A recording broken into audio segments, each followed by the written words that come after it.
This podcast is a proud member of the UUOP network.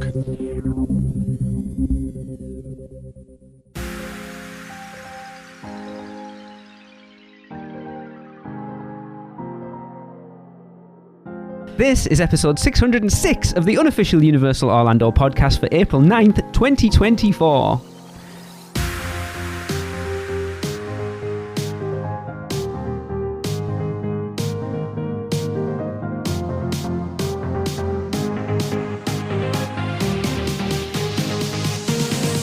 Hey everyone, welcome to the show. For those listening to this when it comes out, this is weird because we are currently live on the actual Facebook page. We can see each other. I'm begging Chris doesn't put his pirate outfit on again. Put it on. Too late. People are watching live in the Facebook page. We haven't done this since our 10-year anniversary. That's crazy. So this kind of makes sense that this is our 13-year anniversary. And of course, joining me is the woman that's been with me right from the start and put up with all my crap is Tracy. Hi, everyone. My brother from another mother. I love these filters. They're great. Chris is acting like sassy. a 12-year-old right now. Hello, Christopher. Hello. That was Hi. totally giving Golden Girls. And of course, Michelle. Hi. Hey, everyone. This is Good weird. to see you. Yes, it's been a while. This is odd. This is kind of odd, but This is very rare for me because I'm never on camera. No, well, to be fair, I don't like being on camera, even when I do lives in the Facebook. So anyone in the Facebook group will have seen that I've been doing tests to see how to work getting us live tonight, and I've figured out a fairly easy way to do it, to be And fair. ruined your phone in the process. Oh, well, yeah, the first time I did this test, I was figuring out something happened, and whatever reason, I was drinking a cup of coffee, and I had my phone in the other hand, and I dropped my phone into my half-full cup of coffee. It was fine, Nice. don't worry. Did you finish the coffee? Most of it now you went finish the phone. down the side of me. My phone was fine. Anyway, 13 years of the podcast, guys. Ooh.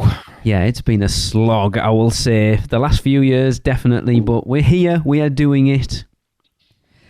Yeah. And it's time to sort of celebrate 13 years. And I'm doing it a different way. I kind of wanted to leave this until we did our 15-year anniversary because it made 15's more of a round thing. But I just thought, I'm going to pull the trigger on it this year. So I we're decided... committed for another 2 years then? Well, yeah, at we least. have to, don't we? Okay.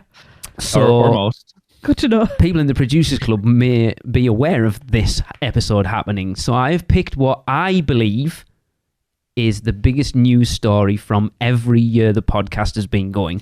Now, the Okay. Producers Club helped on a few of those. When there was a few, then I was like, when there wasn't a massive news item that year, I kind of reached out to the Producers Club and said, which one do you think of these is the biggest news item?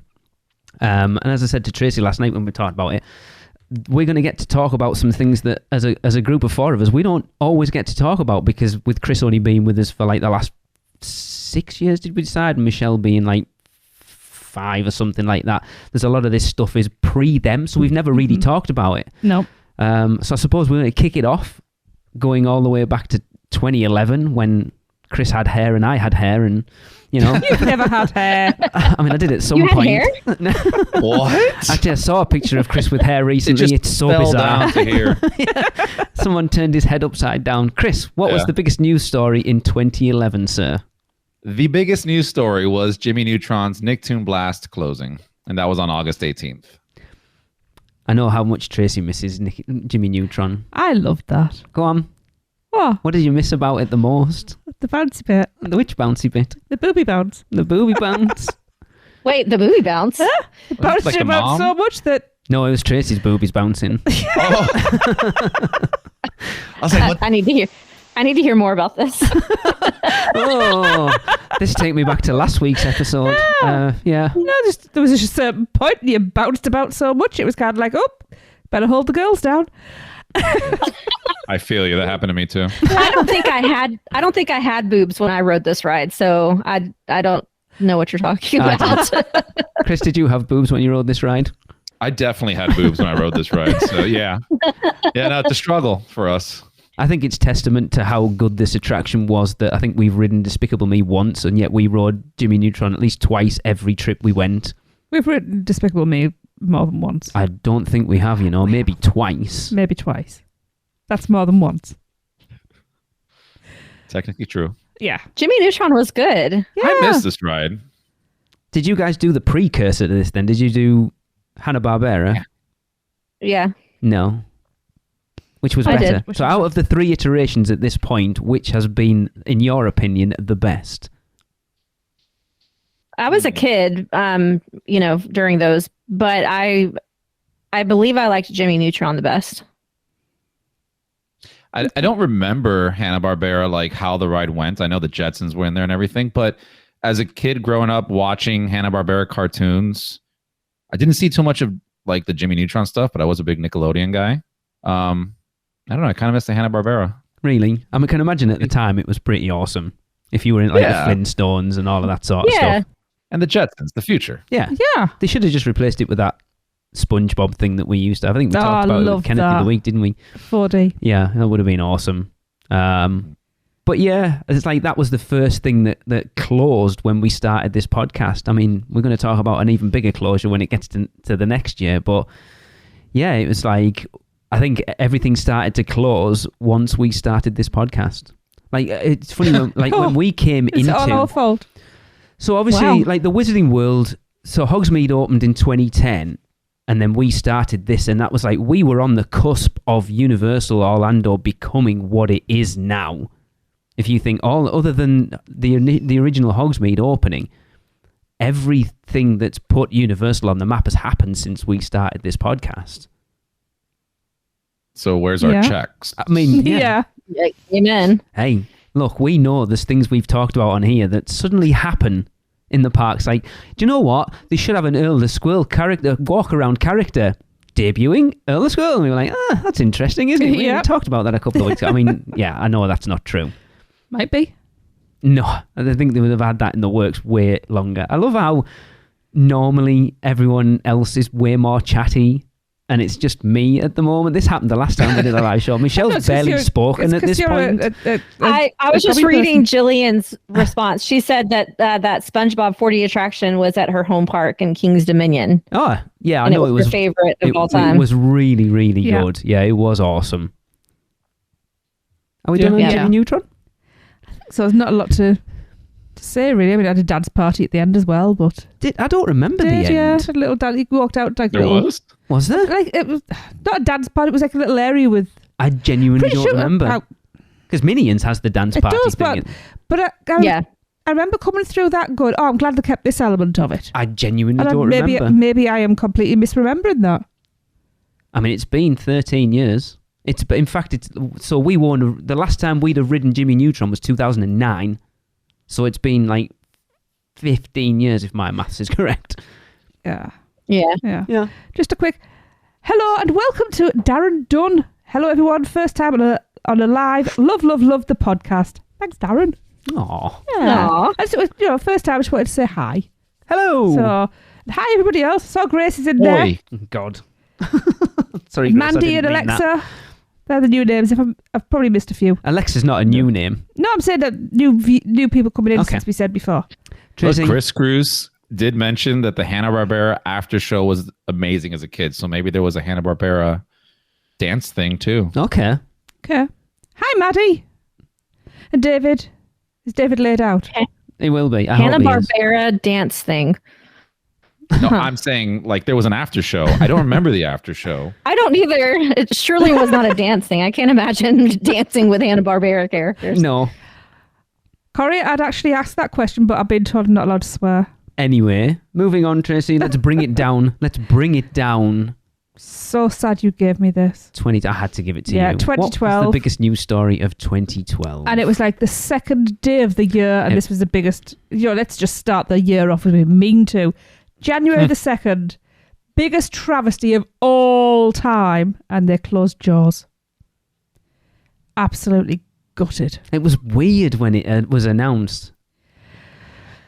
Because this was the first, so we've done quite a few at this point. This was the first tribute show we ever did. And it's, we interviewed Josh Ash, who was we did. One of the old skippers, and he was so good. Finding out like the ins and outs of an attraction, especially way back then. Like we know way more about attractions now because we've been doing this for a long time. But back then, to kind of talk to a team member about an attraction, especially something like Jaws, was just completely fascinating of getting that behind the scenes look at things. Yeah, I mean, this one was one of those rides that we've spoken about many, many times because it's a beloved ride. We all love it to death. It's one of those few rides that they took out and gave us something equally as amazing as that ride. If not, I don't know. I know it depends who you're talking to. Not Tracy. I would say better. I would say better. Okay, it depends, right? But yes, losing Jaws, I think, was a bit of a travesty. But at the same time, going back and thinking, like, we rode Jaws every single trip towards its later years, didn't have too much of a wait, if I remember correctly. No. So it wasn't as popular with the kids or, I don't know, people wanting more of a thrill in there. But yeah, it was a big loss. I think it was that thing as well. Like we know that it was a very expensive ride to run because there was that longest time where they turned the gas effects off at the dock because of how much gas was costing them at that point. And imagine now. Yeah, exactly. And the fact that it was very, very reliant on like team members and actors and stuff, I can imagine it was a very expensive attraction to run, and you won't have made any money off the back of it. Whereas putting Diagon Alley in there, you've got butterbeer sales and all the shops and all the rest of it. Like they'll make a fortune off Diagon Alley compared to something like Jaws. All I'll say is I'm glad they put something decent in place of it. Yes. Yeah.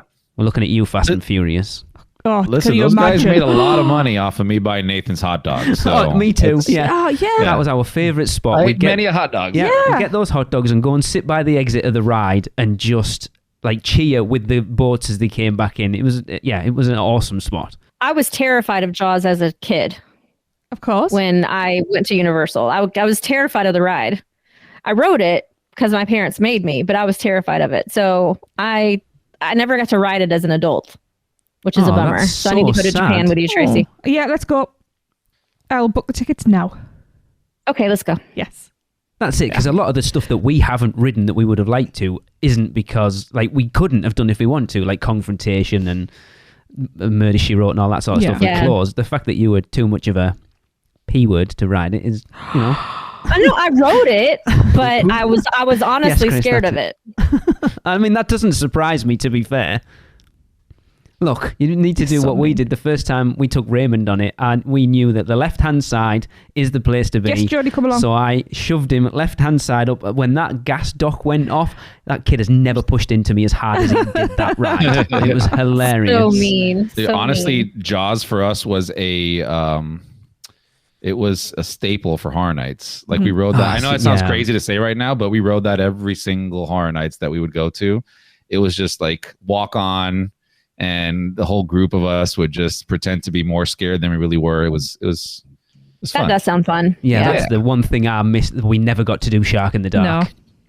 No. It's awesome. And I think I've said this before, but I swear to you, during Horror Nights when you rode that, it was completely off script. Like they were doing the dumbest in the most funnest way things where, like, one of the times the guy would shoot at one side of the boat and then the explosion's on the other. Nice. And kept on like doing all this stuff where he pretending like he doesn't know what he's doing. It was just amazing. And since the whole crowd gets into it, the more the crowd would get into that like dumb, funny way that he was doing that, the more he would do it. It was awesome. So yeah, cool. That sounds cool. Yeah, I mean, shout out to Thomas Wagner. He went down closing day, and I have some beads that he got. He's got one set, and I've got the other. And that's lovely. Yeah, it would have been amazing to have been on that last ride. It would have been so cool. I think the actual last ride, wasn't it full of team members? Yes, yeah, I believe so. I know, like, Jaws is what gave us Mike Aiello at the end of the day, let's be honest. Yeah. He got removed off Jaws because he kept going off script too much. Mike did? Yeah, you don't... No, can't believe that. That sounds on brand. Yeah, I wonder how many like performance employee write-ups he got.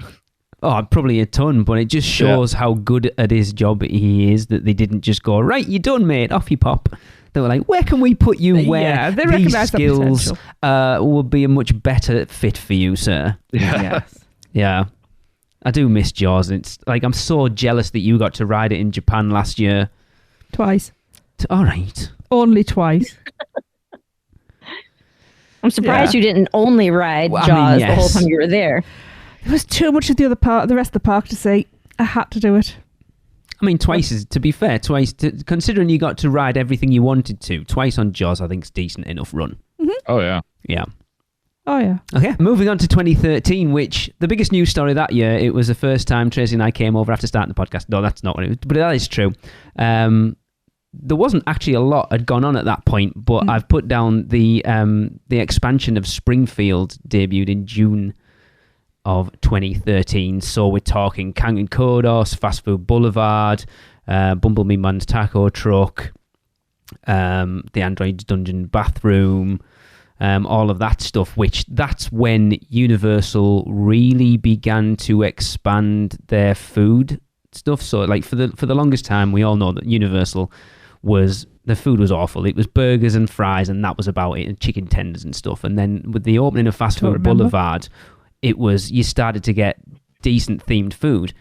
It's not that good anymore, as we found out last September. But yeah, it was that first sort of themed land, an actual land themed in Universal Studios. I suppose after Jaws closed at that point, because you had the whole Amity thing. Yeah. But it's like Fast Food Boulevard. Before it was Fast Food Boulevard, it was what, the International Food and Film Festival. Never set foot in it ever. No, I agree with you, Rich. Bumblebee Man's Taco Truck. Most underrated eatery in Universal. Oh, those tacos are so good. And we could have. The annoying thing is, we got invited to the opening, the preview that day, and we could have gone, but because we had the kids with us, we'd have had to farm the kids off onto people that we knew but didn't know that well. So see, we're not that bad parents. We'd totally do it now. Jill couldn't take the kids? We didn't even, I don't think we knew Gillian at that point, to be fair. It's weird, isn't it? Springfield, anyone? Crazy. I mean, it's an interesting thing to talk about, considering we're discussing now that it might not be there much longer. Yeah, that's true. I love Springfield. I love it to death. The ride, yeah, not that great. But I still ride it almost every time. I have to fight with Alexa just to ride it. And the last time she just told me to ride it by myself, which I did. And it's not the same, because when we ride it, we just say all the lines to each other. And I think that's probably the best part of the ride, because while I'm in there, I was like, it doesn't feel the same. I need somebody to like make this joke with. But the expansion, like all the carnival games, even the carnival games, we love. Yeah. Like it just adds this like really bright, fun, vibrant environment, especially compared to what was there prior. Yeah. Mm-hmm. And yeah, you're right. Like, what is it? The cafe there. Jesus. Fast Food Boulevard. Fast Food Boulevard. Yeah, like that really set the precedence to other things. Like Fast Food Boulevard had to crawl so that Minions Cafe could run, so. Yeah, Yeah. exactly. And even like look at Duff Gardens. Like that's a staple for a lot of people now. Oh, don't. I am trying not to think about that, because I love to go and have a Duff. Yeah. There's always people sitting around that bar. Yeah. Always. I You love have the doing view that. of the lake too, or the lagoon. Yeah. I mean, yeah. Yeah. I mean, I hate carnival games in theme parks. They drive me up the wall, especially somewhere like Universal, but they fit in there, and I They never do. had an issue with them there over anywhere else. I like Springfield. I wouldn't be sad if it went away, though. I would be okay, as long as it's being replaced by something worthy. That's the thing. Pokemon. Yeah, I'd be okay with Pokemon. I mean, but they got to wipe that ride out. Like it's done. Like Yes. get rid of that. Yeah. Use the big building for something else. It's okay. We can lose that ride. Yeah, without a doubt. I mean, I love Kangen Kodos. It's so kinetic, though. They've got to have something that's got an equal energy vibe. The biggest problem with The Simpsons is, even if it's a 5-minute wait, it's still such a huge time commitment, because you've got to get in and you go around the that line's outside and then you huge. wait in that inside line, and then they put you in the pre-show room and you've got to wait in there, and then you get on the ride and you do the ride and then you come off. So even if it's a 5-minute wait, you're giving up probably half an hour. At least. Yeah. And Yeah. depending on like what time of the day it is, you have like Yeah. the sun melting you into the concrete. It's terrible. There's some funny jokes though Yeah. in those pre-shows. Oh, Oh yeah. But it's always so hot inside the actual ride itself. It makes me so sick. it's weird. As someone that It's suffers one- from motion sickness, it's one ride that doesn't bother me. Oh, it gets me. That's the one. It's probably the only one that gets me. And Krissa loves it. So Chris and Krissa, you guys can go on it. I'll sit with Alexa. Let's go. We'll child swap you next time. Okay, cool. Let's do it.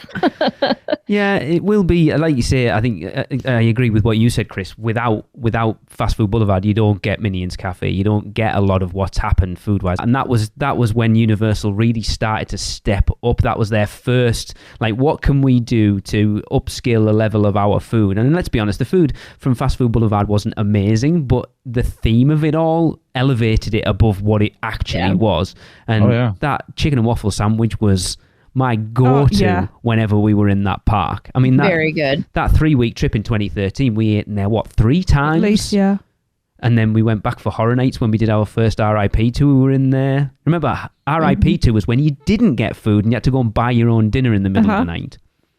But With then Tyler. it also wasn't $4,500 at that point either. It was $1,500. Yeah, I'd buy my own dinner if that was the price. That's fine. Yeah. But yeah, it will be sad to see it go because it has been a part of, like, when did the Simpsons take over from Back to the Future? That's an interesting question. Like 2022? I don't know. Let's not guess. Let's have a look. 2007. 2007. All right. Wow. So it's been a part of that park for 17 years, which Wow. is a long Yeah. time for It any is. for a ride that's that knackered to still be there. Yeah. I mean, it was knackered when they did the swap on it. It's just standing in that pre-show room, hearing those cars, and you think, there, one of them's going to break at some point, and some people are dying. Dying. It's time for it to go. It's time. I think so. Our family story is of our youngest pooping in it. You have to put that on live. Yeah, Ooh. yeah. That was Oh, the third God. time. The third time that morning. That was fun. You Really? pooped 3 times on that ride? They still find it hilarious. No, 3 times that morning. That was the last one. Oh. They were empty by that To be point. fair, they wear it as a That badge would of have honor at this that point. would have pushed me over the edge. I would have literally thrown up. Really? Oh God. I have to close my eyes during the whole ride. Oh my god, I'm not that bad. Okay. See, I can't get motion sickness on it just because I can barely see what's going on the screen. So it's like, It is incredibly blurry. yeah. Yeah, that's what makes me so motion sick. Really? Oh, How are you on Forbidden That- Journey? I'm fine there. Especially now that they have the fans in the seats. That's weird. See, Forbidden Journey If knocks me sick. If it weren't so hot in The Simpsons, it wouldn't be as bad. But it's so hot. And somebody wrote on here, Rich Cotter wrote, "It's too hot and it smells like machine oil." Yes. I mean, yes, Yeah. it does. That should And be an then alarming thing. Add the smell of somebody pooping on there too. Oh my God. I'll be would honest. die. I have never felt it hot in there. It What? didn't smell. It didn't She smell. didn't know. It didn't No, smell. it didn't.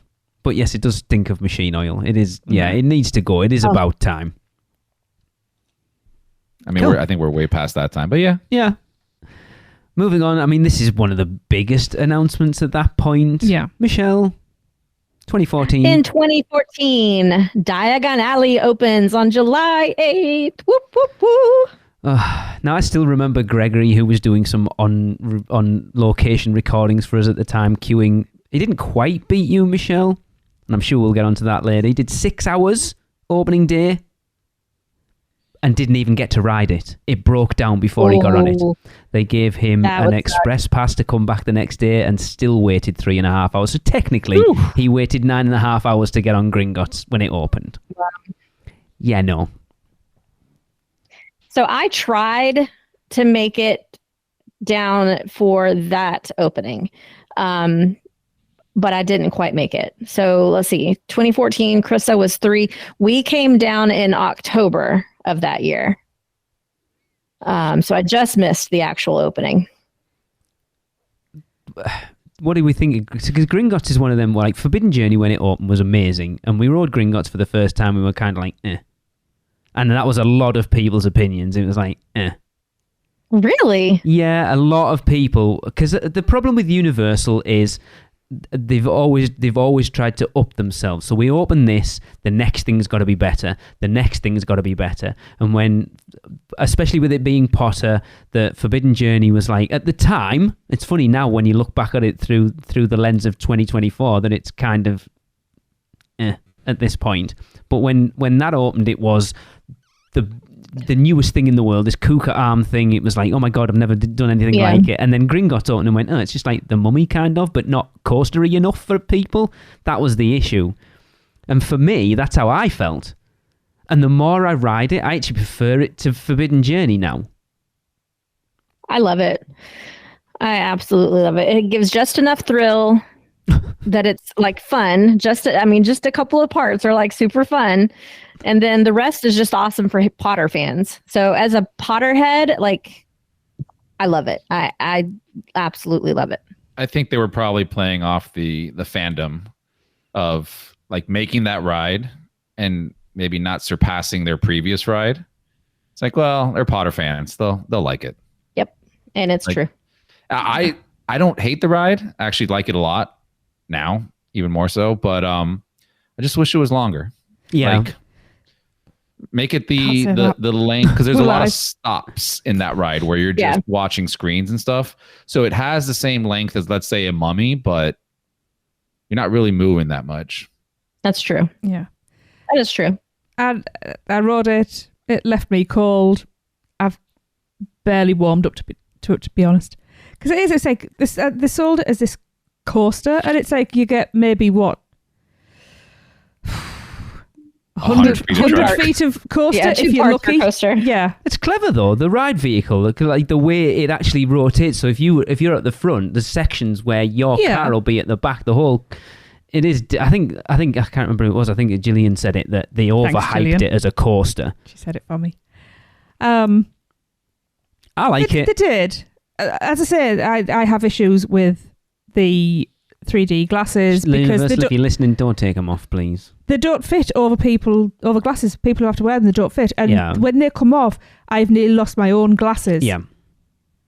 Because, so. Well, I like it. I love it. I appreciate it, and I like the queue. Well, I like the queue until you start going upstairs to come back downstairs. It's a ball ache to get on because it's so the locker situation's a nightmare. Yeah, and then like the queue's massive, especially like we've queued from the outside portion as well, the extended queue that goes out the back before you even get into the main bank area. And once you're in there, and it's when they used to force you to do that picture in the bank vault before you go down into the pre-show room. Oh my God. I like it a lot. And then Diagon Alley as a whole, it is. No, I'm kidding. Is amazing. You know, we talked about I like Diagon Alley. We talked about How to Train Your Dragon Isle of Berk last week. Without Diagon Alley, you don't get Galaxy's Edge at Disney. You don't get Epic Universe, or at least not on the scale that it's going to be.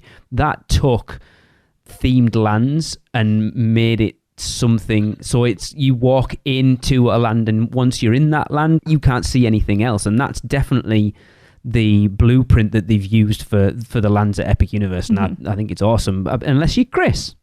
Yeah, I was going to say, I've heard some people have gotten lost in there and couldn't find their way out, but imagine how... it still blows my mind that they had to put team members in front of that thing to tell people how to get in. I'm like, sorry people, but are you that dumb? Like, read a park map. Read a park map. That's all it takes. No, you're not. I don't believe. We are. No, getting out, I get. Getting in, no. Like, do you walk past that London waterfront thing and be like, oh, what's this? Oh, that's pretty, and then carry on? No. Do they think the people walking through a wall think it's real? That these wizards, or they just not see it? And the wizards walking through the... They're obviously true muggles. Maybe they are. They just don't see it. It's just so bizarre. I guess for people that don't know about Harry Potter, they might just walk past it. Yeah. Nocturne Alley is stunning. I love Nocturne And Alley. It's funny that it's barely ever got anybody in it. I wonder if another one of those places that not a lot of people knows there. Plus, it has fantastic AC. So. Yeah, exactly. That's what I was going to say. It gets pretty crowded on hot days, actually. Really? Yeah. Yeah, I can imagine. It is awesome. Yeah, like I'm sad that Jaws went, but I love Diagon Alley. The Carket Market, I love the shows. Like those two puppet shows are amazing, and Celestine is awesome. I love that they've taken lore from the books and expanded that out. So Celestine and the Warbecks exists, but then let's go make something entirely out of it. Celestine and Warbeck and the Banshees, you mean? What did I say? Celestine and the Warbecks. Celestine That's and just the her and the Warbecks. kids. There you go. That's when she split up, like she did the Spice Girls and left on her own, and she just called herself Celestina and the Warbecks. I didn't even realise I'd said that. Idiot. Alexa said she's afraid on Forbidden Journey to get stuck on the Whopping Willow, which actually happened to me. Isn't that where we got stuck as well? Yeah, we've got It was stuck pretty there. terrifying. Did the kids get stuck with the Dementors in the face? Yeah. The team member afterwards swears that it doesn't actually flip you upside You don't down. go But upside down. No, it doesn't. You're right. So I've had this argument a million times over the course of this podcast. It sure did feel like it. Your hips, Emotion. Your hips are never above your head. Is the way we've always said it. Well, if your hips aren't above your head, though, your feet will be because of the way you're sat on a bench. No, you can't. Well, yeah, you're not laid down. Go You're upside down. which will give you that effect. Well, I will tell you this, being stuck in that position, right? Like at the very tip of where you feel like you're going to tip over. That's what she said. My shoulders were sitting on the top of the ride vehicle. So regardless of whether I was upside down all the way or not, it had enough of an angle that I felt like I was going to fall. So I hear you, Alexa. I did not like it. Oh my god! I didn't realize you were such a insert expletive here. Poo poo. I suppose we'd talk about the Hogwarts Express while we're talking about Diagon Alley as well. I think we've talked about it before. Absolute genius from a theme park point of view. How can we make people buy a 2-park ticket? Brilliant. Absolutely brilliant. The person should have got a massive bonus when they went, do you know what we should do, guys? And the only way you can get on it is to have a 2-park ticket. All right. 100%. Yeah. You have a ticket selling booth there as well. So like a train, you would have to buy a ticket. It's perfect. It's literally perfect. I've literally, as a travel agent, I've only sold one ticket my entire 10 plus years that is not a park to park. Yeah. That's crazy. So, I mean, it was brilliant. And the thing is, it'll be the only park as of right now that you can do it in, because every other park around the world is only one park. And even if you built Diagon Alley in those other parks, it wouldn't make sense to put the Hogwarts Express in there. Yep. Yeah. Oh, little man, you've had a busy day. I have had a busy day. I got up early. Right. What are we moving on to? Tracy, 2015. 2015. Disaster, a major motion picture starring you. Closed. Starring me? September the 8th, starring you. It wasn't starring me. This is one thing I never got picked out for. I know it would have been awesome. I would have loved to have got picked for this. I like this one. Yeah. Certainly better than the crap that replaced it. I like both iterations of... I liked Earthquake as well. Yeah, it doesn't make sense for it to be there now. We've got away from the whole behind the scenes movie thing, so it wouldn't have made sense to stay there now. Some of us still like it. Yeah, but it didn't make sense to the park, does it, anymore? This is all the Musion, wasn't it? Yes. Which is the Christopher Walken. Cool, Christopher Walken yeah. in the redo. It was awesome. Yeah. This ride as a kid growing up was just, it was amazing. It literally felt like you were in it. Like you were going to die. You were going to die. Amazing. You were going to die. And I was super excited. I'm like, hell yeah, let's do this. Super excited. Wow. Mom, Dad, come on. We got to ride this ride. We're going to die. Woo. Yeah. Chris and I are polar opposites. Oh, we know.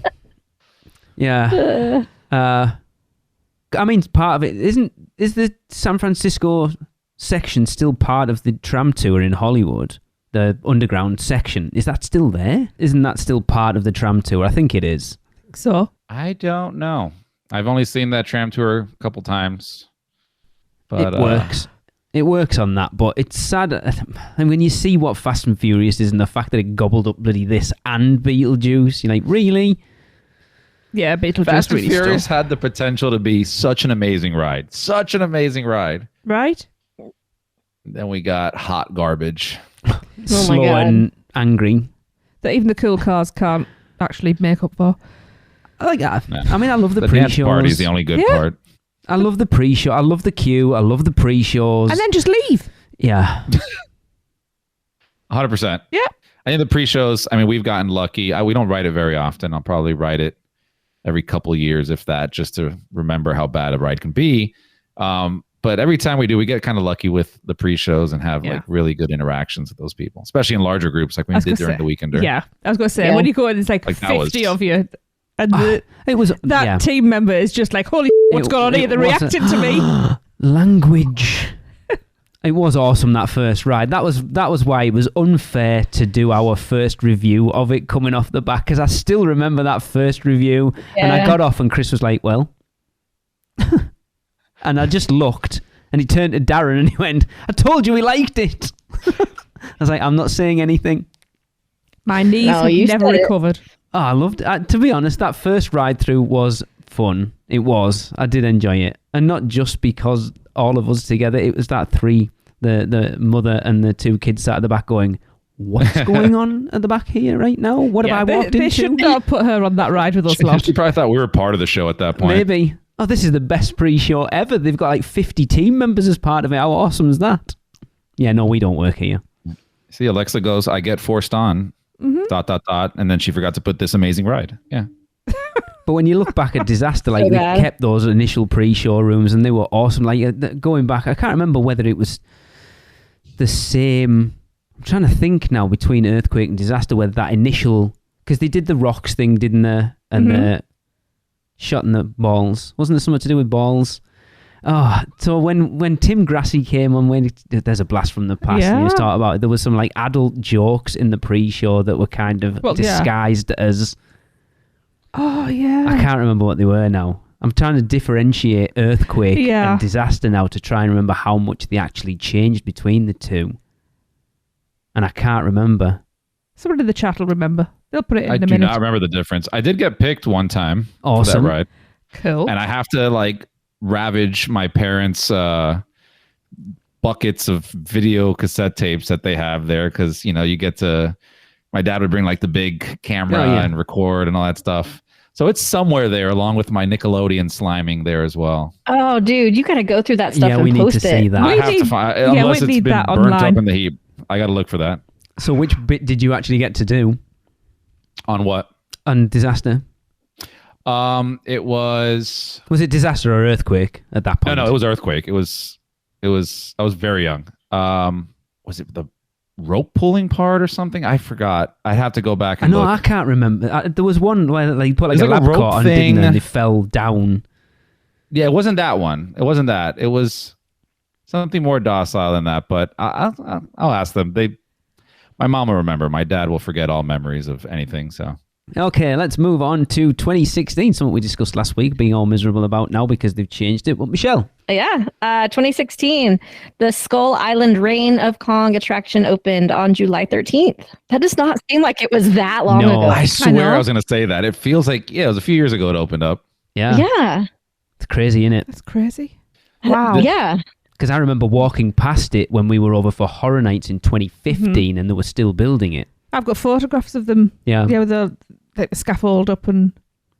Yeah. It just shows what Universal can do. Let's be honest, it's the same ride as Fast and Furious, but the theming behind Kong is a million times better. Yeah. Oh, And the story's Yeah.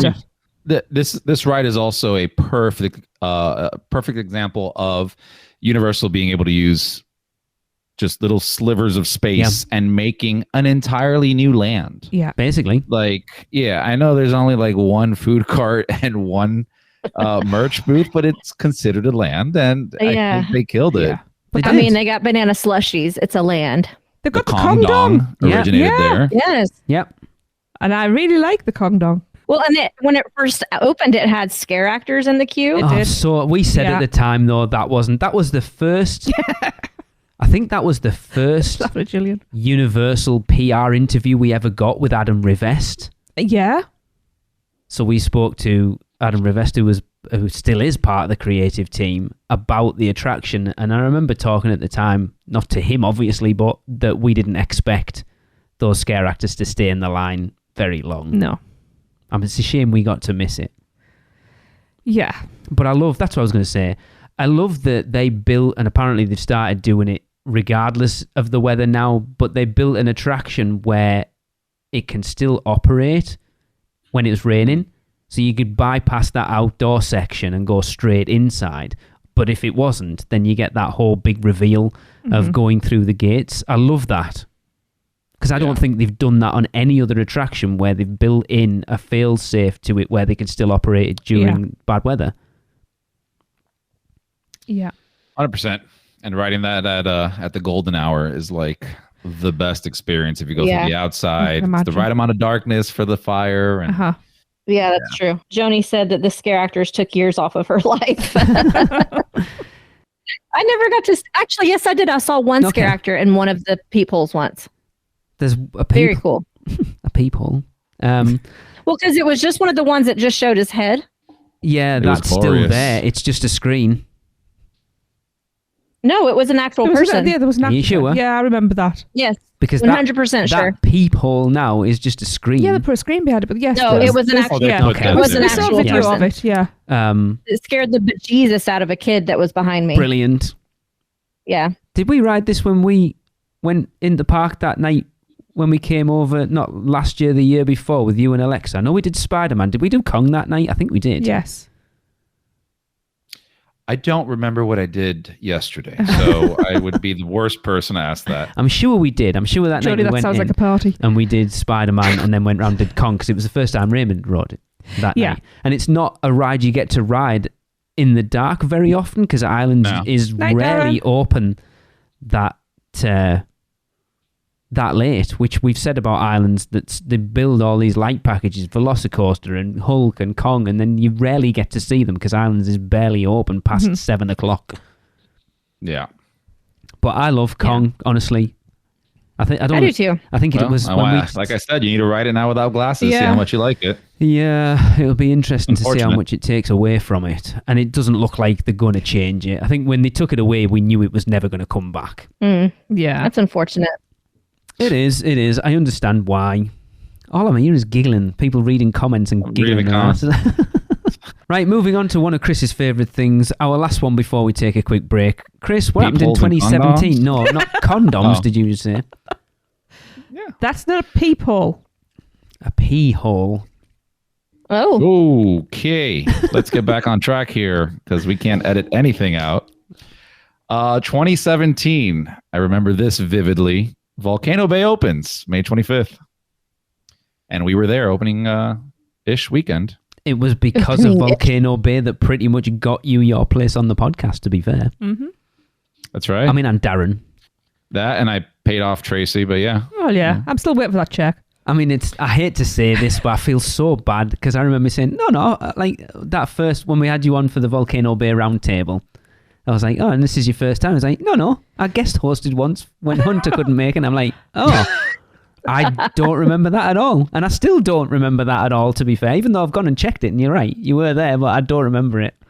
Wow. I know it sounds horrible, and I don't mean it to be horrible. Anyway, Chris, please talk about Volcano Bay, because you're our Volcano Bay expert for definite. I am the expert who hasn't been there in a couple of years, but yeah, we went there basically opening weekend. We knew it was going to be kind of, we were expecting it to be worse than what it was in the sense of like logistics of people running the food and all that stuff. So we went there with a very open mind of like, let's just go and view things. And it was exactly how we thought it would be. Like it was bad in reference to trying to buy food and this and that, but everybody was there trying their best. But we fell in love with the park. I mean, it was literally growing up, having gone to Typhoon Lagoon, mostly, not too much on Blizzard Beach. Didn't like that place that much. I was a water park head. So Universal finally getting their own water park and it being themed after something that is near and dear to my heart, which is like tiki, at South Pacific, Polynesian, all that kind of styling. It was like, yeah, this is a perfect combination. And then there's a rum bar, like triple yeah. I mean, what's not to like? Yeah. And it's that one's another perfect example of going back to what I said earlier of Universal using very small spaces to give you like a very large kind of, grand styling of an experience. Because I forgot the exact square footage or square acreage on that, but it is not large. And when you go there, you do not feel like it's, I'm literally trying not to get That's What She Said's in here. And this is very difficult with what I'm describing. But I get you. You don't feel like you're right next to the interstate. You don't. But you're literally right there. Like they immerse you. You're in Hawaii. Yeah. They immerse you so perfectly in that place. It's ridiculous. And then obviously introduction of Tapu Tapu, which is still kind of up in the air as to, what that's going to be in the future, whether that's anything. Yeah, they were trying to push, some new boundaries there of what they can do. Yeah, it's 27 acres. Wow. 27 acres? Yeah. And what do we say? So Diagon's 20, right? 20, yeah. 20, So you think How to Train Your Dragon is going to be 15.5. Mm-hmm. So it's, So one land in Epic is right under, a little bit under what an entire park is. No, it's going to be park. just over half. How to Train No. 15.5 double would be 31. So it's just over half the size of Volcano Bay. Okay. Mm. Still, you're talking about a land in a park. Yeah. Like, it's wild to think that. And hopefully one day, like we all know, there's that extra plot of land right next to Volcano Bay. Hopefully they expand with that. I think it was 5 acres. Something like that. I don't know. Yeah, there's like a little plot there that they have saved for expansion. Okay. So, fingers crossed, one day we get that. I mean, we're not water park people. You keep saying that. Kudos to Michelle that she got us to go and just have a wander around. We got to walk glad into we it. got to, We've got. and it yeah. is. Yeah, you got a tour. Yeah. Didn't get to eat anything or.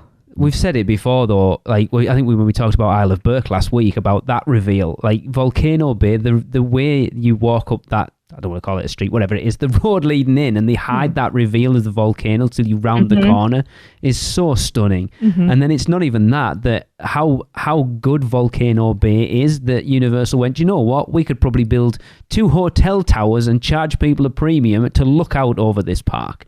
And people do. Yep. Yeah. And we did. And sat near our breakfast and watched some guy rolling back and forwards on his little golf cart. It's stunning. I could have sat there all day, quite honestly. Have you and Tracy been back there since that tour? Nope. No? Just hasn't happened. Jillian goes, I debuted on that podcast. That's where the inception of God's Pocket came from. Apparently nothing beats the sound of them sacrificing virgins at 7:30 in the morning when the park opens.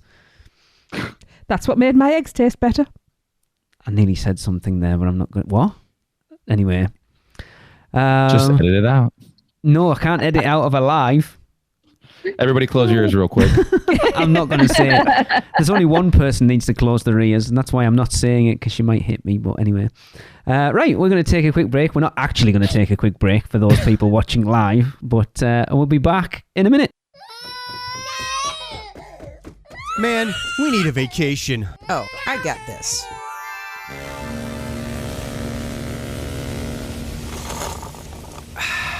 Whoa, that's awesome. But I was thinking something a little more adventurous. Okay, how about this?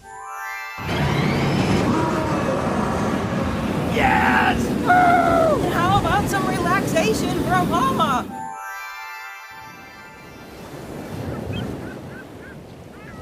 Oh, perfect. How did you do that? Easy.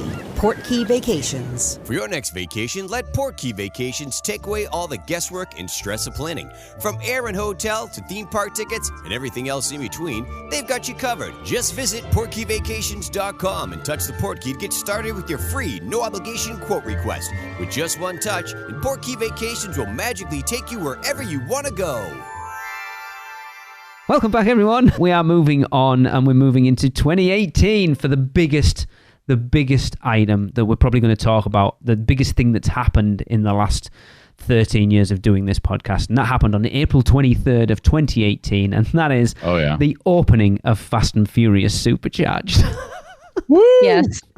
I celebrate this every year. Oh my God. All I keep thinking of is when they one had drag race. Michelle Rodriguez and Vin Diesel and whoever the other one was, wasn't it Tyrese Gibson that came over? When they rode that ride and they're trying to get all hyped for it, did they come off and look at each other and go, what the was that? No, you don't have to do that, right? Because when you have like a $10 million paycheck, listen, put me on any ride. I'll be like, that was amazing. You got to ride it, fair guys. enough. Going all the way to the bank to cash that. I mean, it's telling that ride alone brings guest surveys down 3 points across the board. Is mental. That ride is probably one of the only rides ever in like theme park history where a higher up of the company admits that they made a mistake. Yeah. While the ride is still actively in use. Like, we're not talking documentaries later on. We're talking like, yeah, we messed up with this one. We're going to try to fix it. Yeah. And then it needs to be scrapped. 100%. Well, the rumours are that it's going in August. And if that's the case, if it does close this August, is that the shortest lived attraction at Universal? Like a proper, like, permanent attraction? Is this... So you're going to be looking at when 6.5 years. Which is insane. But bear in mind that we've had COVID in that time. So it's 6 years, but it's not really 6 years. You could take out at least 3 months, and then the fact that people from the UK couldn't get over there. So I know it's been open that time, but it's not had its full swing. Even COVID couldn't take it out. But it's gotta be the shortest lived attraction there. Yeah. And it's wild because it's like we spoke about earlier, like it took over 2 other attractions, has one of the largest footprints of a ride, and is the crappiest ride in the resort. It's so bad. We gave it another try in December. Yeah, I know. It's still terrible. Just as bad. It is awful. Like I say, I love the pre-show. I love the queue. Are we rushing out for the final? No, right. I don't even mind that initial bit with the Musion, with the truck and all of that. It's just the tunnel that's awful. I can even take the rest of it. It takes you out of the whole theming of the ride. Like, even if you kept that ride, if it worked to where you felt like you're on a bus traveling fast and not like you're just not moving anywhere, then it could be one of those like cheesy, it's so bad that it's good rides. Yeah. But the fact that the ride system itself sucks, don't know how they're not able to just replicate the one that's working right across the street, is wild. Yeah. That's terrible. Gillian said she doesn't want it to close because they won't put anything in there for ages, and then it'll decrease capacity for the park. That's true. So, yeah. Maybe like a Vin Diesel meet and greet. I mean, look, Hollywood even realised how bad it is because the Fast and Furious attraction that they're getting is a coaster. Like, they went, I know we've got that in there, but we need to... This is what you... they'd done it just to Orlando off. It's like, this is what you should have had, by the way. 100%. I feel like that maybe was there. Like, that was... Like, somebody blue skied that idea, and then all, like, the bean counters were like, no. Is there any ride we can copy and just put it in there? Yeah. Well, because it worked so well for Kong that they can take a small section out of the tram tour and build an entire attraction around it, and they'd already committed themselves to building a new ride every year, and maybe that commitment, they got to that year and went, oh, we haven't got that much money, so we'll put that coaster on the back burner, we'll sell it to Hollywood, they can have it, and let's put this load of shit in here. Wow. Because, again, just crazy, just because of how big that footprint is. I think that's a very poor decision to make. If you had like some little spot, Barney's meet and greet or whatever that was before, Day in the Park with Barney, that's a different story. I mean, we're even how bad you can go. Fast and Furious Supercharged is so bad. How bad is it? That it even makes the Horror Nights houses they put in there as well. That's so true. Yeah. It's a cursed building. I think it must be. Moving on to 2019. Huge announcement. Michelle was there day one. Michelle, what was it? It was the opening of Hagrid's Magical Creatures Motorbike Adventure. Yay! I was there June 13th, bright and early. It was like 2 hours, right? Yeah. What time did you actually get to the park? I think I left Portofino and started the walk at like 4 o'clock in the morning. Oh my God. I mean, it would have been, I can imagine it's fun when you've got a group of people around you and you're all there for the same reason. I can imagine it have been exciting, but 7 hours, man. Yeah. She blew out the motors on her leg massagers that day. There wasn't enough electricity at Portofino Bay to charge them. That's She had when battery backups in line. That's when I met Maddie, though. Like, there was other producers who were in the waiting area too at the same time, and we were all riding each other, and so we met up. And Whoa, I don't think that's what you meant. not riding. We're talking after you left Portofino, Michelle. After. Writing. Oh, because you Americans don't pronounce T's properly. I see. Wow. I heard riding each other. Anyway. No, we were not riding each other, but we. Freudian slip. It's okay. Yeah, but we waited in line all day, 8 hours together. Yeah. Crazy. It's crazy. See, John, No, we'll go the that crazy way. part is that I did it again the next day. That Yeah. was what was crazy. I mean, it would be cool to be there. Just to say you were there opening day for anything would be awesome. Epic. It was cool. I have no regrets. None. Oh, I regrets. wouldn't. It's that thing, like, for us doing it would be a bigger deal because it's like we don't get to come over that and then to waste like 8 hours queuing for one ride that, let's be honest, isn't that great. And Sir. But it was the experience. So think of how Fast and Furious, I like responded. our Fast and Furious ride together at the Weekender, how it really elevated that experience. Yeah. So because we were all together and because it was the first day, like I don't really remember being bored for 8 hours. I think you can get away with doing, especially if you're with other people, whether it's producer club members or friends or whatever.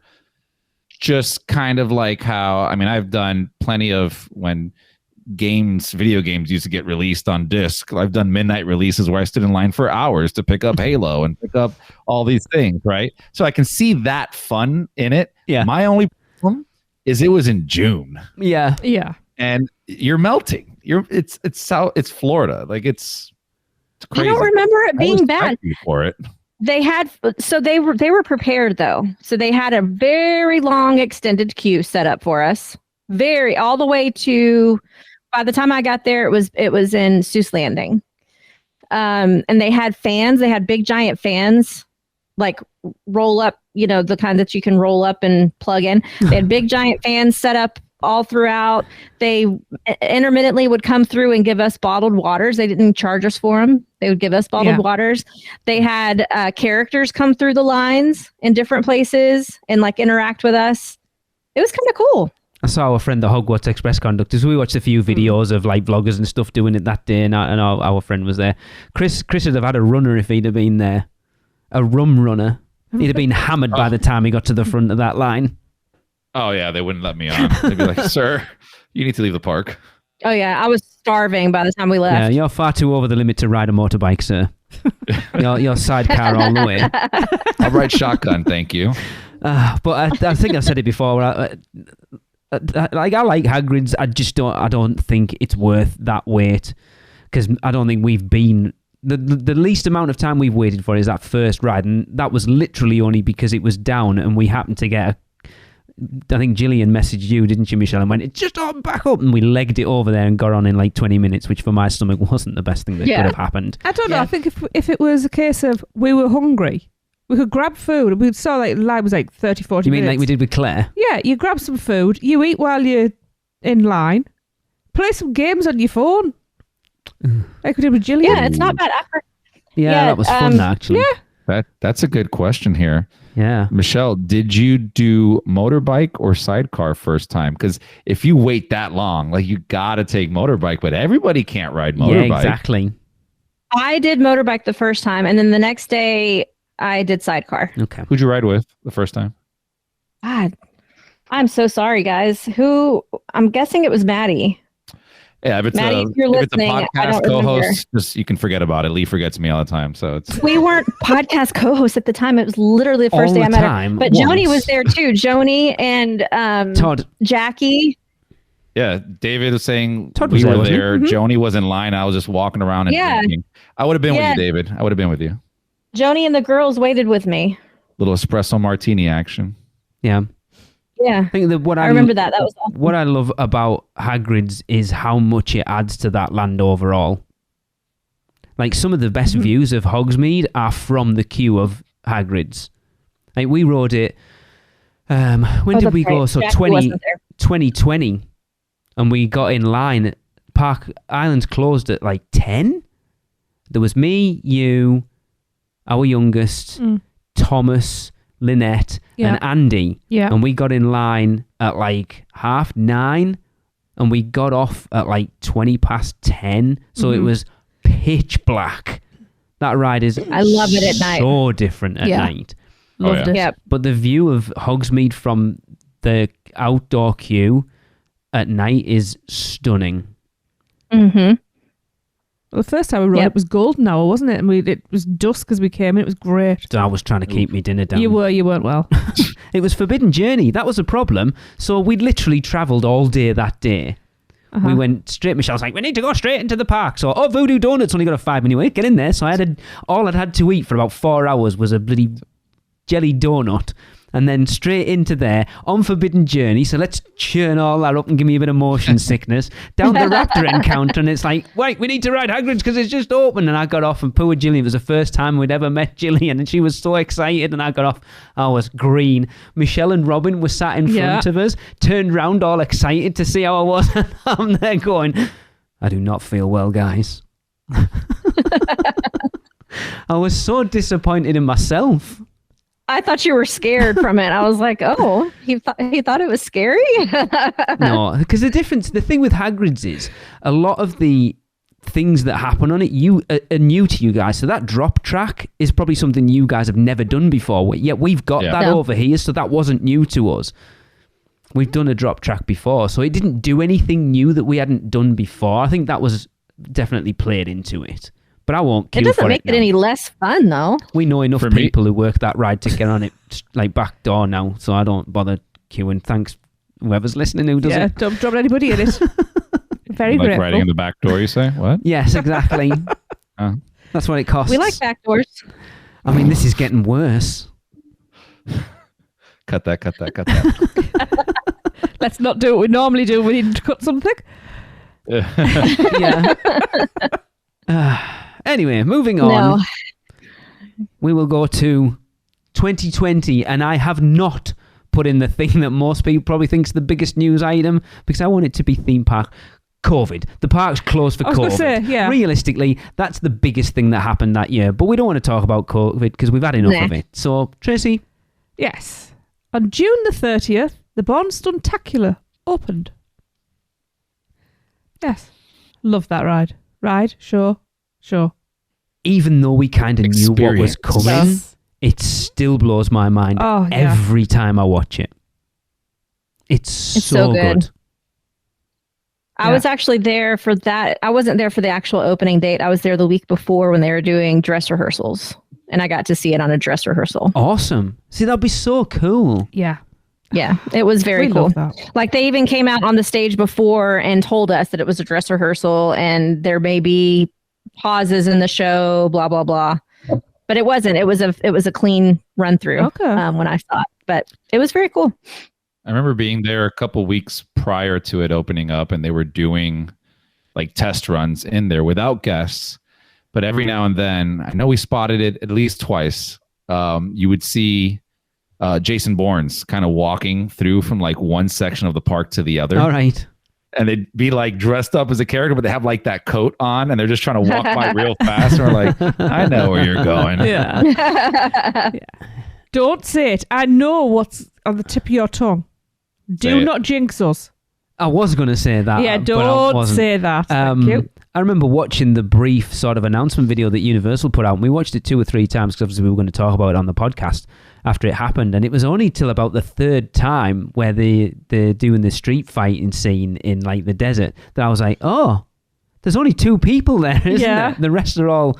Because that screen is so good. Yeah. Oh, yeah. Blows my mind. Yeah, it's just the bit in it that's the best, and it shouldn't work. It shouldn't work in a live stage show. That slow-mo scene when he comes off the bike and grabs hold of the lamppost, the core of those guys doing that, it's just it's mind-blowing because it Amazing. shouldn't work. It shouldn't work in a live show, but it does so much. Oh yeah. It's just... That's one of those rides that I literally, anytime I have somebody in the park with me that's new, that's never been, it's like, hey, we got to go do this. Yep. Like, I'll hype it up and it still never fails. Like, I've taken family there, friends there. Everybody loves it. It's an amazing ride or experience. Yeah. Attraction. Whatever you want to call it. Yeah, I mean, everyone knows how much I adored Terminator 2 3D. Did you? Never heard you say anything about that. And this is another one that I'm not sad that it's gone. Like, I'm sad that it's gone. But it's got a worthy replacement. Yes. I think that's always a thing. So if you're going to close something, whatever replaces it has to be better than what it was. Yeah, I agree. Mm-hmm. And I mean, there's been a few. You just don't get it until you see it. Like, we can talk about it all day long, but until you've seen it. You can even watch a video of it online and it's still not, you have to be there. No. Yep. And apparently I know people, so Kelly, our good friend Kelly Wood, she's watched it. She got in there late one day and got sat right down the front. And she said she could see all the platforms and the like moving, what they called? Travelator-y things that they're walking on. Oh, like the... moving walkways, so they look like they're walking, but they're not. Treadmills. Yes, that's the word I was we got there for. eventually. She said she could see all of that, and rather than taking away from it, it just completely elevated her experience because she could see how it was done. I know that's one of the things that I was worried about going to the park for the first time after starting this podcast. You know, to talking to so many people who've worked on attractions and worked the parks, and then knowing more and more behind the scenes stuff, that I was worried that it would take away my appreciation of the parks, losing some of that magic. And I don't know whether it's the same for you guys, but honestly, it has enhanced it so much more. Yeah, completely. So much more.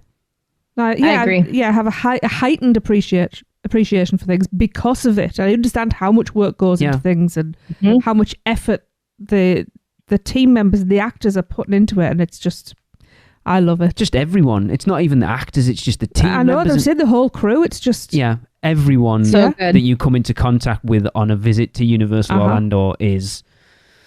I mean, there's the odd one, of course, because we all have bad days, but for the most part, yeah. Yeah. And I mean, going back to last week's show where we spoke about Isla Burke and the show that's going to be in there, knowing what we know or how like Bourne works and all that, thinking of them incorporating that level of entertainment into the next park is going to be like, I'm so excited for that. It's so awesome. I know from talking to Catherine and Andy when we just arrived in the... I know when we talked to them on the show about, and just talking to them personally, I know Catherine is a huge proponent of shows in theme parks. And if you look at Universal Beijing and you look at a lot of the stuff that they're adding around the parks and then what we look like we're getting at Epic Universe, that those major sit-down shows are making a comeback. And I am so happy about that because they need them. Not just from a get out of the sun, take the weight off your feet, but be entertained. But just when you look at something like the Bourne Stuntacular and what Untrainable is going to be, just the level of that is a huge part of theme parks, and it always has been, and it always should be. I know with shows you're still not talking, like with rides, you're not talking, but it still creates those pockets of family time. Yeah, which I really like. You know, I'm a big proponent of all of that. There better be a Monsters show. They just need to put one of the Horror Nights houses in there. We are getting close to the end. Moving on to 2021. See, I'm being so good. Someone in the chat say it for me. Say what? That's what she said. Oh. I know Chris hasn't said it once. He has. Has he? Yeah. Michelle said it earlier. Sorry, Chris, I threw you under the bus. The party bus. Chris, 2021, what did it bring us? Brought us a lot of stuff. But one of the things it brought us is Velocicoaster opening on June 10th. Everything I wanted it to be. It's amazing. It shows that Universal have elevated themselves from doing like the Hulk's good, but it's rough.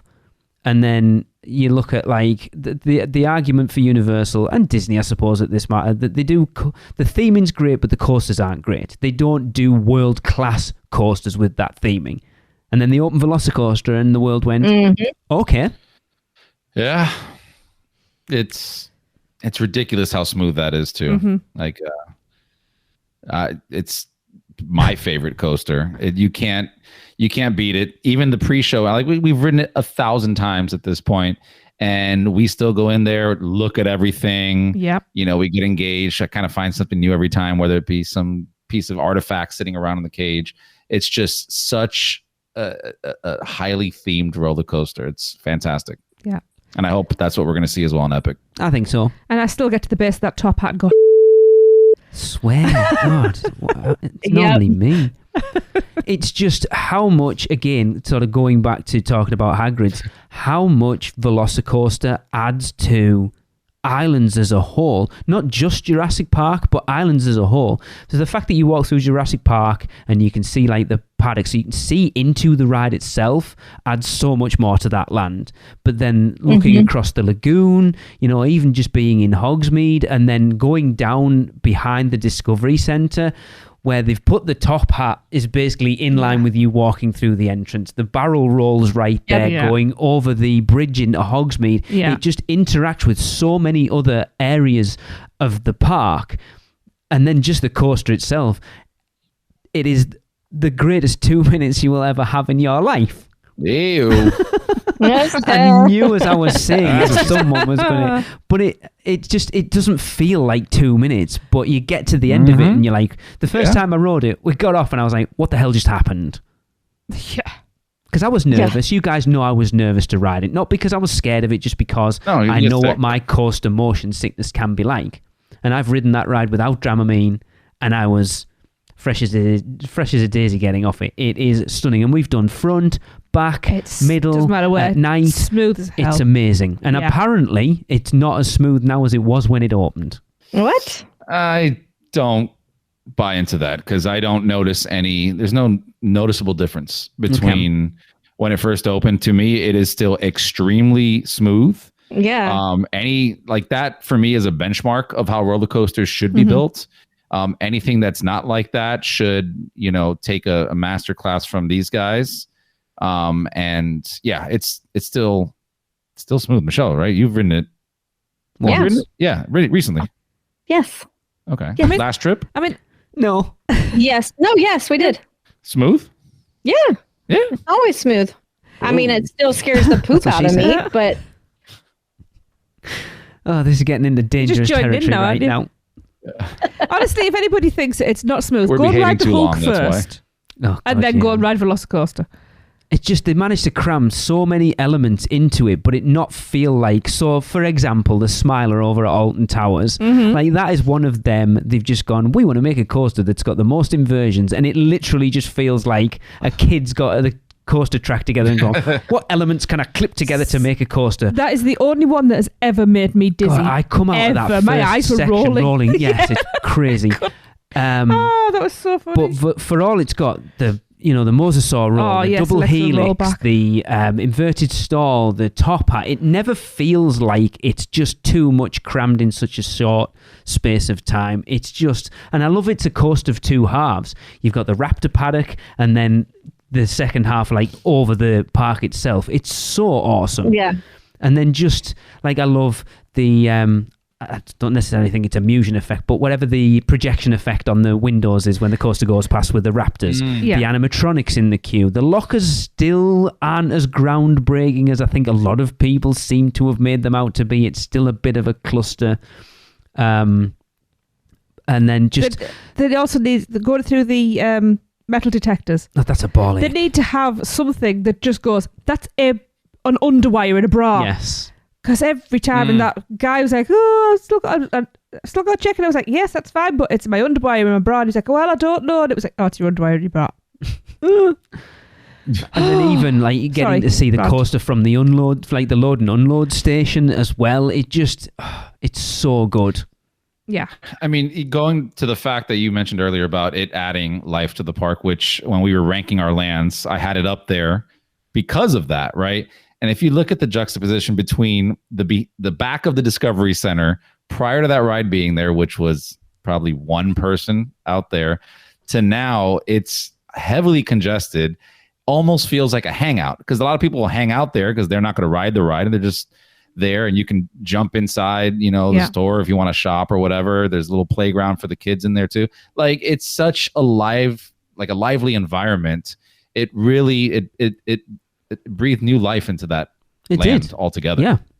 It's sad that they had to put plexiglass along the waterfront because apparently people were throwing ice at people going through the Mosasaur Roll, which is wonderful. Like, people, really? Yep. Exactly, yeah. It just about says it all, doesn't it? Yeah. But it is a world-class coaster with world-class theming. And also riding at night. Holy crap. Game changer. Scares the top of that top hat is, it always amazes me. You get to the top of that top hat, you just seem to, you're suspended in the air. Yeah. So this so many times. The sound goes out. Yeah. And then you fly down the other side. At night, it feels like you have come off the track and you're just flying through the air. And it's just like, holy... I won't say that because Lee will shout at me once again. And it's the best terrifying experience ever. Oh, it's so awesome. And then if anyone ever gets to ride with Hope Brigham, best experience you'll have in your life, because that girl laughs at the top of her screamy voice all the way around. To be fair, when you and Kelly rode it together that morning, you two were the same. She's the same. Like, just giggling at the top of her voice. It's such a good coaster. It really is.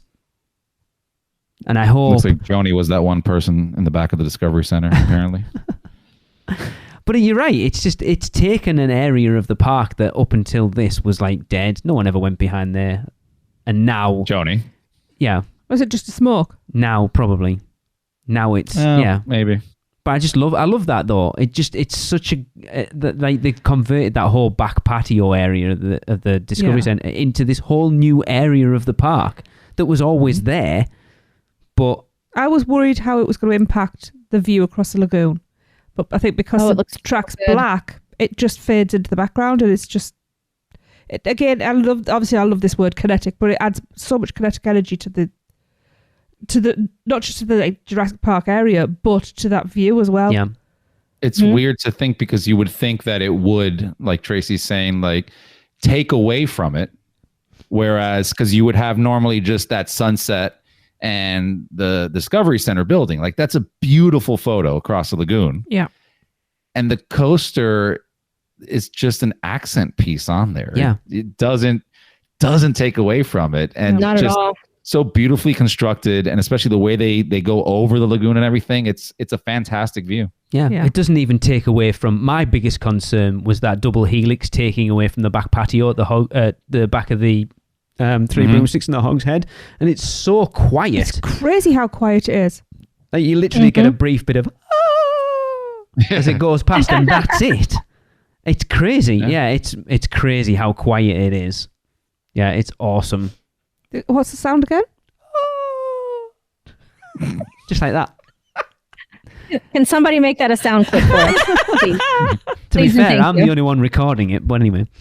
Moving on, well, penultimate year, we're going back to, I was going to say last year, it wasn't last year's 2020, so 2022. Yes. Shrek 4D closed on January the 10th. Yay! No one was sad to see this go. I was not sad to see it go at all, because I don't even think we've done it since 2013. No, I don't think we did. I like the pre-show. It was so bad in there. The pre-show was awesome. I love the pre-show. Fair. I just didn't like getting whiplash and all of my joints reassembled. Yeah, you're like...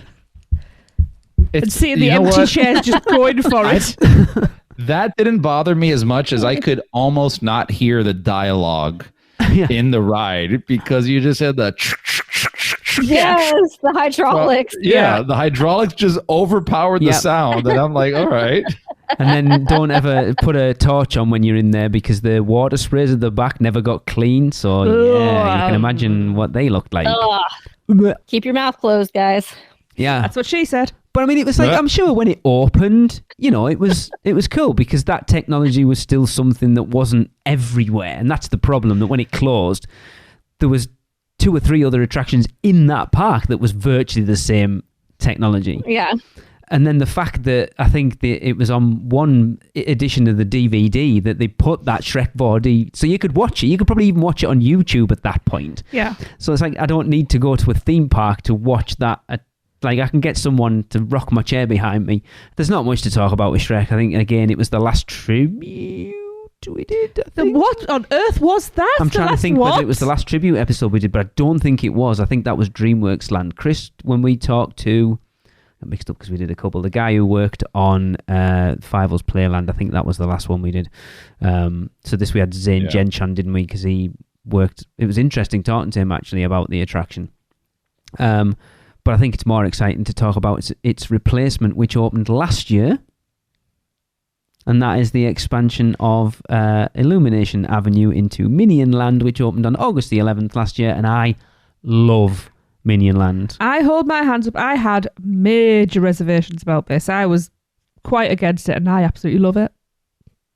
Yeah, it's so cute. Yeah. It fits really well, honestly, Thank you, Sean. as well. Minion Cafe, again, I want to go back because our experience, it wasn't bad. No. It was just tainted a little bit. I definitely want to go back. I love the ride so much. Yeah. I'm going to take some crap, but I think I've had it before. If we were to do our top 5 attractions right now, I think it would be my number 1. Oh God. Oh my God. Jesus, I wasn't expecting it from you guys, to be fair. I was expecting it in the comments. You're not allowed to have an opinion, okay? Lord. Think of my number 2. All right, It's your Hagrid's number girl. Not two, for somebody right? else. I love it. As we talked about last week with Fire Drill, anything interactive that has a scoring element to it is always going to be high up on mine and Tracy's Absolutely. We're not competitive at all.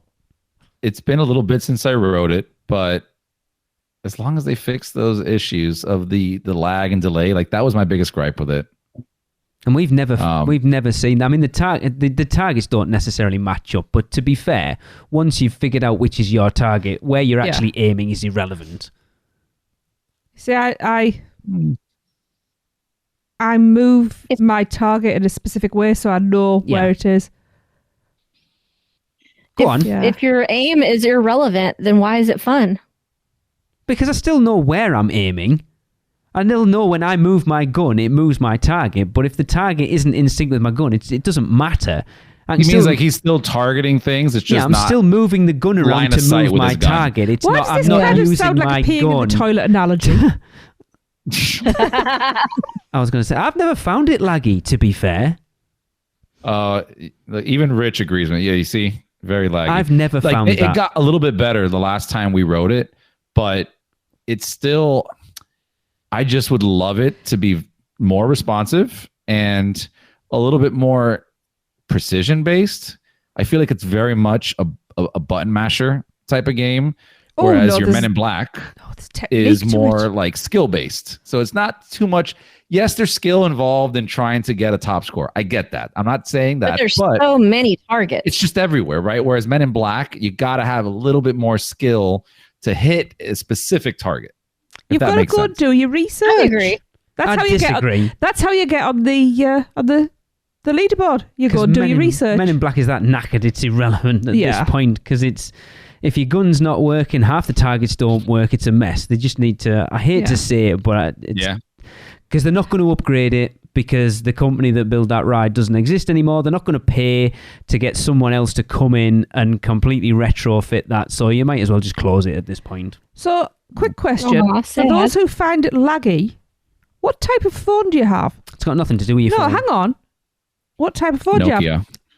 So really? you're Android. I always had you down as an iPhone. He's an iPhone guy. I thought it was iPhone. No, I'm an iPhone, yeah. I was talking about the old Nokia bricks. Yeah. Android. I mean, iOS. Yeah, that's. iPhone. I'm just wondering. Hey, Emily. Corey said he couldn't get his phone, his gun to sync to his phone. Well, let's be honest, how many people did we help in line get sorted out for it? It's not easy if you don't know what you're doing, and you don't get... That's an issue, because you don't get an awful lot of time to do it, and if you're not that tech savvy with NFC and getting stuff synced up, it can be a pain in the ass. We've helped Well, sometimes it will and sometimes it won't. Yeah. I never had it not. a couple times. I got to ride it during the holiday tour. Corey said and it was literally just our group. And that was fun. I'm wondering then if Yeah. there is a disparity between iOS and... Yeah, Rich Cotter, are you an iPhone guy? Because if you say yes, then it'd be interesting to see. Oh, Corey! Bloody hell. He's a tech whiz as well. They couldn't do it. My God. Wait, but you're saying based off of the phone, the lagginess would matter? It's just the Then thing. it I'm just wondering, is it an Android over... Because we've never had any lag issues. Yeah, so and everyone I'm that's just saying curious. that they have are connected through iPhones. Because it's still connected to your phone, it could affect it. Who knows? It just seems weird. Can you tell I'm in research mode for the dissertation? Well, when I played it, when it was just our group for the holiday tour, because there was literally 12 people on it. Like, that's it. It All right, was John. really smooth. And aiming was really easy. There was no lagging or anything like that. So I think maybe sometimes it just gets overloaded with the amount of people. Maybe. Yeah, no, that's and that goes back to what we spoke about, like when we first talked about that ride, is you can definitely tell that the computers were having a hard time keeping up processing all the data. It's just data processing, like any other video game that you would play. Too much stuff going on the screen. It's not going to render it quick enough for you. Mm-hmm. Well, I like No it. I more don't care. computers. And I've never had that issue, so I got the leaderboard, so, I'm quite happy. I didn't, because I've no idea what I'm doing. I just push buttons and hope for the best. No, you've got to build up your power Oh, to I the know. front trigger. Oh, my goodness. I listened to Brian listen and to me. Zine and Laura and Tane argue between them on their episode a couple of weeks ago. It was hilarious, by the way. Go and listen to it, because one was telling one of them that it's this, and no, it's not. It was hilarious. They I made me love laugh. them arguing. But yeah, I mean, we've done everything. We've been to Minion Cafe. We've done Freeze Ray Pops. We've been into Bake My Day. We haven't done the character meet and greet, but it gives that cohesiveness around that area of the park. I just wish they would do something with what you class as Production Central. I don't think and it's going to stand out even more. Again, we talked about it with Epic Universe. The identity of the front of Universal Studios Florida is going to feel weird once Epic Universe opens, because you've got Port of Entry, which is so highly themed and so what you're getting with Islands of Adventure. When you walk into Port of Entry, you're going to walk into Celestial Park, which is effectively the port of entry of Epic Universe, and then you're going to walk into Studios, and it's like, I just wish they'd do something with the entrance to that park to give it an actual identity, because it doesn't have one. Just the arches. Yeah. But I mean, that kind of is its identity, though. It's supposed to be a working movie studio. Not anymore, though, is it? When it opened, that's what it was. It's not anymore, so it doesn't really fit. It doesn't. Well, it's make not sense. for guest goers, but it still is an active filming studio. It is, but who knows? The average person walking in doesn't know that. True. Just because they filmed an AT&T ad there about 3 months ago. They did. I know. Rich, I'm a Tekken button masher. Just to let you know.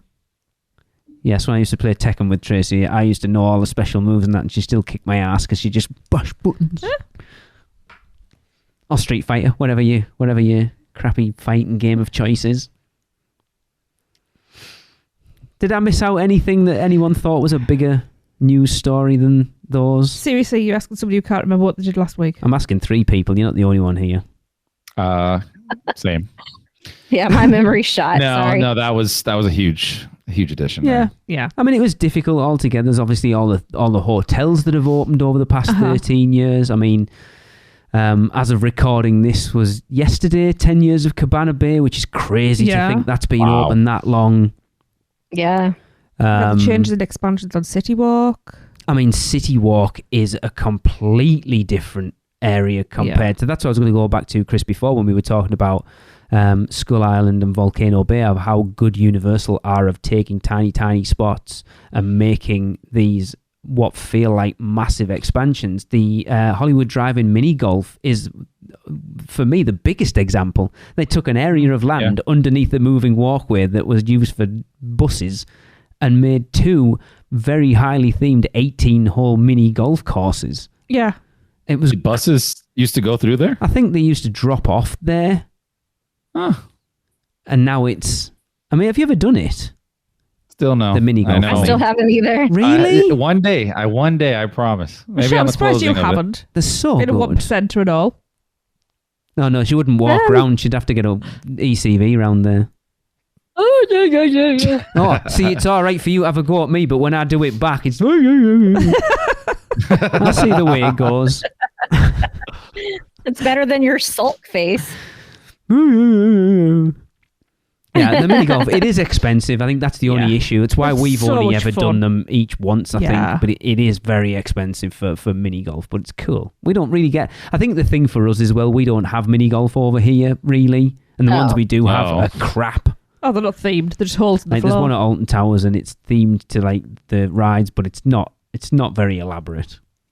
Mini golf is everywhere here. Exactly. I feel like just We've done being in them all. Florida, and we're like Yeah. a very much a touristy type city. Like there's everywhere. We've done all Mini the ones golf. on iDrive. You can literally go around the corner and pay half the price. Oh yeah, we've done them all. We've done what? What's the volcano one on iDrive? We've done the Congo River Rapid, whatever that thing's I called. always want to try pirate that one. one. How is it? Good. Yeah, after the You get pirate to feed hot dogs. to alligators afterwards as Yeah. well. That was cool. Really? Yeah, there's like a little I'd do it alligator just for pool. You that. can buy hot dogs and just dangle them on a peg. That was Yeah. fun.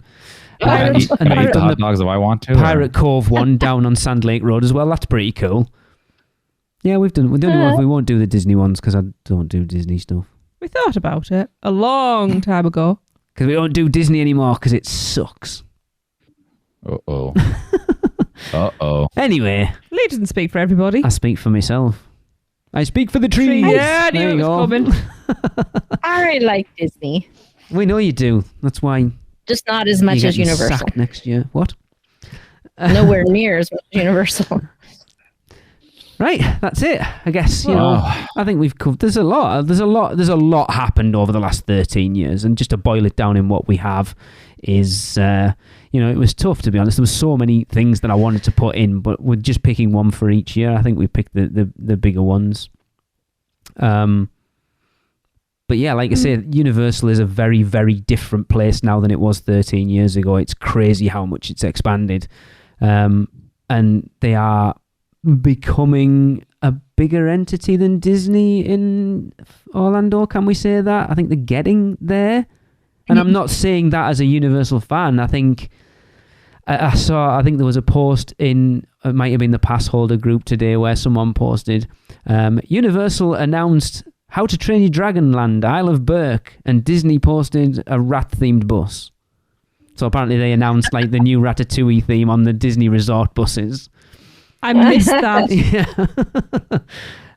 I just think Disney are doing what Disney do, and they're just being so methodical in expanding and updating their parks, whereas Universal in the last 5, 6, 7 years are being so aggressive. That's the difference. And if Disney aren't careful, Universal will overtake that. I mean, it was funny. We both snort when we were watching that Epic Universe announcement, and Mark Woodbury states, we're making Universal Orlando a week-long vacation. I mean, like, I've been doing longer than week-long vacations at Universal since before Epic Universe opened, mate. Just everything they offer, the seasonal events just get bigger and better, I guess. Yeah. Every year, they continue to outdo everything they've done previous to that, and that's a high benchmark that they're setting themselves. And I'd like to think that they're going to continue that. I think definitely that Comcast buying NBC Universal and them really being pro theme parks as they realize how much revenue they can get through the theme parks and how much money they've pumped into it. I mean, I don't even want to imagine how much money it costs to build a theme park like Epic Universe from the ground up. I mean, what we talking, billions? Oh, yeah. Easily. It's crazy. Like, just the logistics of building that park blow my mind. And they're Think doing about it it so all. fast. Yeah. Yeah. Yeah, they've been just renovating Epcot. Meanwhile, Universal just built an entire new park. I'm like, That's here what I you was go. going to say. Yes. Like, they literally took them like 2 years to do that stupid Moana water feature. And here Epic is going to be ready in a year's time. That's crazy. Well, And had it not been for COVID, Epic, we'd all have been there already. yeah. Yeah. Yeah. which is crazy. Which is wild to say. Yeah. I mean, when we went to Epcot with Maddie in 2020, all those walls were up. So they'd started it back in February of 2020. That does not seem that long ago. And that's 4 years ago, and it's still not all fully open. Well, and yet Universal are getting ready to, well, the two outside park hotels are getting ready to open soon. We were there. Not supposed to admit to it, but we were there like 6 months ago. And look how much has changed since we were like trundling around an area. Oh, Epic Universe. Yeah. I thought you were talking about the video you talking guys about saw, Disney. remember? Yes, it's a video we saw of somebody else driving the car.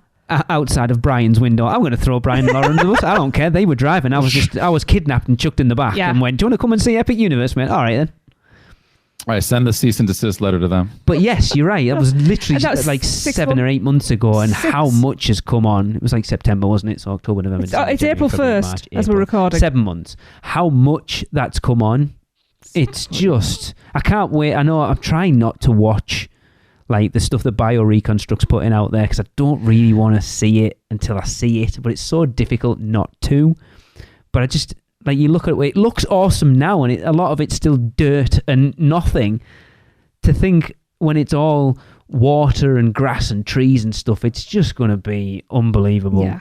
Very excited for it. You know how jaded and miserable I've become towards the podcast and Universal a bit over the last few years. You? I literally sat and watched that Isle of Burke announcement yesterday, and I've already watched it 2 or 3 times with trying to fight those tears back. I am going to be a mess when we walk into that park, and it's been a long time since I've visited a Universal park and felt that way. Do you think you're going to make it over in 2025, or are you going to try to wait a little bit longer? I mean, it's going to come down financially, obviously, but Tracy keeps saying we need to be there for opening, don't we? Like, just to take the hit and go, we're not going to get on anything. I think we all need to. Yeah. And then have a second trip 6 months or so later. It depends if someone gets a job. I'm staying at university. It depends if someone doesn't spend any of their student loan. It depends if someone goes and gets a second job. It depends if... Jade. We They'd have to get a first job to get a second one. Oh, that's true. It depends if I mean, to be fair, I'm all about our sponsor paying for it all. I mean, there's no reason why they should. You know what? They don't. Let's go with that. I agree with it completely because let's be honest, they don't do an awful lot for us, and I think financially, with the promotion that we're giving our sponsor every week without fail. And yet, you can just charge on the card they gave us because I have the card. Yeah, all right, cool. Oh, do you? Go ahead, charge it then, Chris. Because I think I have your card, actually. That's true. That explains why she can stay at Portofino every trip. Does that mean we can fly first class? No, business class. Which is better, business or first? First. Really? I don't know. Anyway. Tell you always travel cattle class. Coach, as they call it in America. I don't really understand why it's called coach. Right, anyway, let's wrap this bloody thing up, otherwise we'll be here all night. Thank you, everyone, because it's 11:30. I didn't realise it was that late. Oh, crap. Thank you, everyone, for joining us for this live show. Yeah. For those in the Producers Club, we have talked about potentially doing these more often in the Producers Club. So if you want to get more of this, whatever the hell this was, join the Producers Club. You can email us at uuopproducers@gmail.com. And come and join the cult. But we do need to do this more. It's so different interacting with our listeners and being able to see each other and see Michelle's face when she goes, oh, no. It's so very different.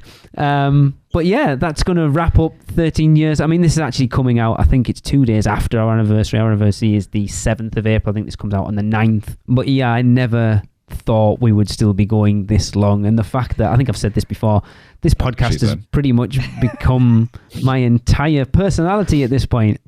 It's, whether that's a good thing or a bad thing, who the hell knows? But I wouldn't know these 2 people that I'm currently talking to if it wasn't for this, so I've got to be thankful for that at least. Michelle and Tracy? Yeah, obviously. Oh, because I don't know who you are. Who are you? Have you been on before? No. I thought this was a line for the buffet. So. Thank you, Tracy, for being with me from the very start. Ah, you're welcome. Thanks, Chris, for being anonymous for a little bit and then coming and joining us for the last 7 years or 8 years or whatever it is. Happy to creep it out, man. You are the brother that I always wished I had. Oh. And Michelle, it's just like yours has been the weirdest one because it's been a slow, gradual, hasn't it? It's like listener, sponsor, host, and everything else. Yep. I've just stalked my way into your life, haven't I? That's what it is. It's like, I'm going to send Chris, come here, I'm going to send this Butterby a preference recording in, and eventually they might let me on the show. 10 years later, hi! Anyway, thank you everyone for listening and joining us for us live. Everyone listening to the show, thanks for subscribing every week and listening to the show and putting up with the crap that we talk about all the time. We do try and give you the best Universal podcast we can. Thanks to you for having the idea in the first place. I mean, bullying me into it is a tough one. It is a tough one. If I hadn't have done it, our lives would be easier potentially, I guess. But it wouldn't be as rich. It wouldn't be. It certainly would not be. Or as fun. No, I mean, the people that we have we wouldn't have this made family. friends with. Yeah, we wouldn't. It'd be so weird thinking not having all this. Like meeting the people that we've met and making new friends and friends that have become family. Like I said before, it's amazing. Like, even just you guys. Forget anybody else, just you guys. And when we hang out, it's just like just hang out. Like it's comfortable. It's amazing. And then on top of that, just every time, we meet up other people from whether it be the Producers Club or just in general and making friends there, the chats that we have in the Facebook group and all that, it's something that wouldn't be here had you guys not started this. So thank you guys. Yeah. Then it's also those spin-off friendships. It's the friendships within friendships. So we've brought other people together, people in the Producer Club who are now thick as thieves best friends who would never have ever met each other if it wasn't for this, which blows my mind. And I'm not being big-headed at all. I am incredibly humble when it comes to this. It is crazy. Yeah. Well, look back, Darren and Nina wouldn't be married. Yeah. It's crazy, that ripple effect. Yeah. Weird. Anyway. Yeah. We love you too, Grace. And Kelly we love everybody. Yes. But I'm going to have to wrap this up because we could go on all night. Thank you everyone for joining us for the last 13 years. Here's to maybe another year, who knows? Maybe a little longer. At least until Epic's opening. Yes. Then after that, it's fair game. Anybody's guess. Don't worry, he'll be reignited after seeing I hope Epic. so. It depends on what he says and whether the 2 before comes out again. Anyway. All right, that's going to wrap up the show. Yes. We will be back next week with more of this crap. Until then, take it easy, guys, and we'll see you next week. Are you insane? Get out of here. The curse, it's real. The podcast is over. So, the Magi want you to check us out on Facebook, Instagram, X, YouTube, TikTok, and Pinterest. Just search UUO Podcast. For all the podcast news and articles, check out our blog at UUOpodcast.com. Contact us by emailing us at podcast@uuopodcast.com. And if you want to join the Producers Club, email us at uuopproducers@gmail.com. Silence! With your subscriptions, we shall rule for all eternity. Listen and subscribe to the podcast on Apple Podcasts, Spotify, Google Podcasts, and everywhere else podcasts are found. Not even the Magi can save you now. There is no escape. Your end shall be my beginning. Prepare yourself for your next trip by emailing Michelle at portkeyvacations.com. She can take care of all aspects of your next Universal Orlando vacation. We hope you enjoyed your podcast. Please remain seated and keep your arms and legs inside the prepare to forfeit your souls. Check out the other podcasts on the UUOP network. Rush of Fear, Halloween Horror Nights podcast, the theme park duo for all your West Coast news and info, and the Taste of Universal Orlando food podcast. So hey, welcome back. Hope you enjoyed the podcast. I would have enjoyed this podcast a lot more if I had gotten my cup of coffee.